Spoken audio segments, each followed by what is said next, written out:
ကနေစုံမှုခုံးအလောင်းနေရာဖြစ်တဲ့မြောင်းငယ်လေးတစ်ကောင်ကိုမွေးဖွားလာခဲ့ပြီး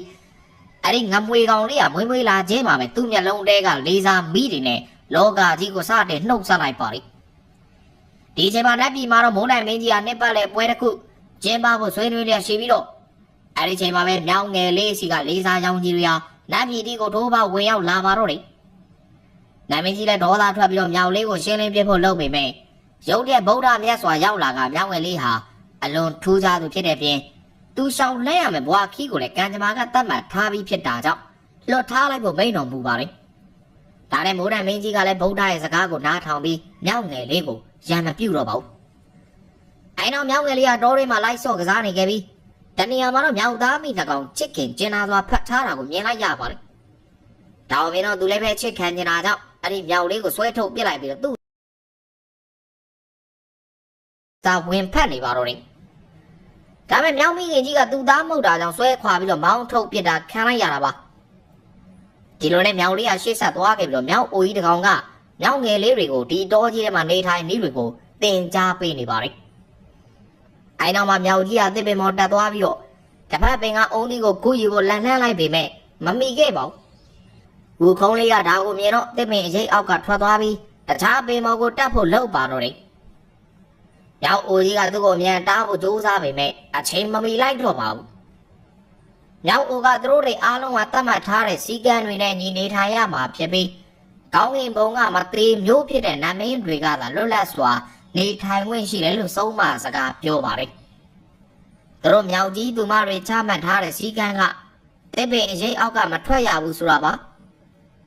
ဒီတော့ဇာနဲ့မွေးလာတဲ့ဝူခုံးလေးကဒါဆိုရင်သူလဲကောင်းကင်ဘုံကမသေးမျိုးဖြစ်အောင်လုပ်မယ်လို့ပြောလိုက်ပါတယ်မြောက်အိုကြီးကအဲ့ဒီကောင်းကင်ဘုံဟာငါတို့နဲ့မသက်ဆိုင်တဲ့နေရာပေးလို့ပြောလိုက်ရမှာတော့ဝူခုံးလေးလည်းစိတ်ဆိုးသွားပြီးမြောက်အိုလက်ထဲကခဲလုံးကိုတောက်ထုတ်လိုက်ပါတယ်အဲ့ဒီခဲလုံးကတခြားမြောက်တကောင်ရဲ့မျက်လုံးကိုထိမှန်ကအချင်းချင်းနင်းမိပြီးတွန်းထုတ်ပြစ်ကြကရံပွဲဖြစ်ပွားသွားကြပါတော့တယ်သူတို့ကလုံးရင်ထွင်းနဲ့ရေခွန်နားကိုရောက်သွားကြတဲ့ချိန်မှာတော့ကိုကြီးတွေကလည်းမိစ္ဆာတကောင်ထွက်လာပြီး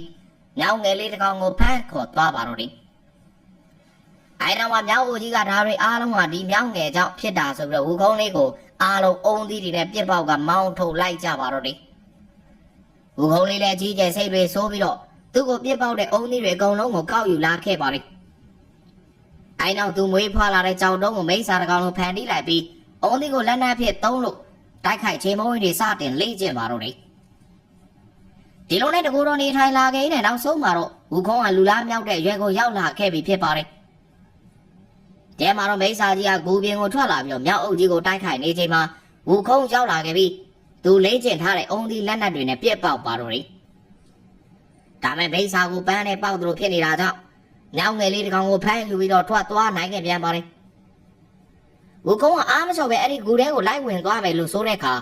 မြောက်အိုကြီးကအဲ့ဒီမိစ္ဆာကိုအုံသီးနဲ့ပြစ်ပေါက်ရုံနဲ့ဘာမှဖြစ်လာမှာမဟုတ်ဘူးလို့ပြောလိုက်ပါလိမ့်ဒီတော့မြောက်ငယ်လေးတစ်ကောင်ကဒါဆိုရင်တကားတိုင်းမိကလက်နက်သွားယူရမယ်လို့ဝင်ပြီးတော့ပြောပါတယ်မြောက်အိုကြီးကတော့အဲ့ဒီလက်နက်ဟာပင်လယ်ပြင်ရဲ့ဗဟိုချက်မှာတည်ရှိနေတာဖြစ်ပြီးဘယ်သူမှအဲ့ဒီနေရာကိုရောက်အောင်သွားမနိုင်ဘူးလို့ဆိုလိုက်တာပါဒါပေမဲ့ဝူခုံးကတော့သိတဲ့အတိုင်းပဲတစိုးထိုးပင်လယ်ပြင်နဲ့ဒိုင်မင်ထိုးပြီးတော့ခုံဆင်းသွားတော့တာပါတခါကနဂါးတိုင်းမိမှာတော့နဂါးမင်းကြီးကသူတို့လိုရေအောက်တရဝါတွေကိုထင်သေးတဲ့ကုန်းတရဝါတွေကိုအလုံးမုံတီးနေခဲ့တာပါသူကတနေ့မှကြီးမားသောမုံတိုင်းတစ်ခုကိုဖန်တီးကတရှိအားလုံးကိုဇက်သိမ့်စီပြီးကဘာကြီးကိုတိမ့်ပိုက်ပြစ်မယ်လို့ကြံစီနေတာဖြစ်ပါလိမ့်ဝူခုံးကလည်းရေအောက်ထိကိုငုံဆင်းလာတဲ့ခါမှာဆွမ်းထက်တဲ့လက်နက်ကြီးကိုတွေးလိုက်ရပါပြီအဲ့ဒီလက်နက်အလုံးတရားကိုကြီးမားနေတာဖြစ်ပြီးတော့ဝူခုံးသူ့နားကိုရောက်သွားတဲ့ခါမှာတော့ဝူခုံးလိုအစွမ်းတက်တိရှိတဲ့ပိုင်ရှင်ကိုစောင့်နေတာကြာပြီဆိုပြီးတက်ရှိတကောင်လိုစကားပြောလာပါလိမ့်ဝူခုံးနဲ့လက်နက်ကြီးကသူ့ကိုစကားပြောပြီးတော့ကြိုးဆိုတာမလို့အကြီးကျယ်ပြောဆွေးနေပါတော့တယ်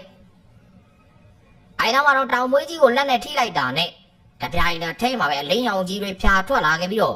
ကြီးမားလာတဲ့တောင်မွေးဖြစ်ကနေရွယ်တော်နေထဖြစ်သွားခဲ့ပါတော့တယ်နဂါမင်းကလည်းတခုတော့လွဲနေပြီဆိုတော့ခံစားလိုက်ရတာကြောင့်အပေါ်ကိုမောကြီးရမှာတော့ဝူခုံးကတောင်မွေးကိုဆွဲကင်ပြီးထွက်သွားခဲ့ပြီဖြစ်ပါလိမ့်နဂါမင်းကချက်ချင်းပဲကောင်း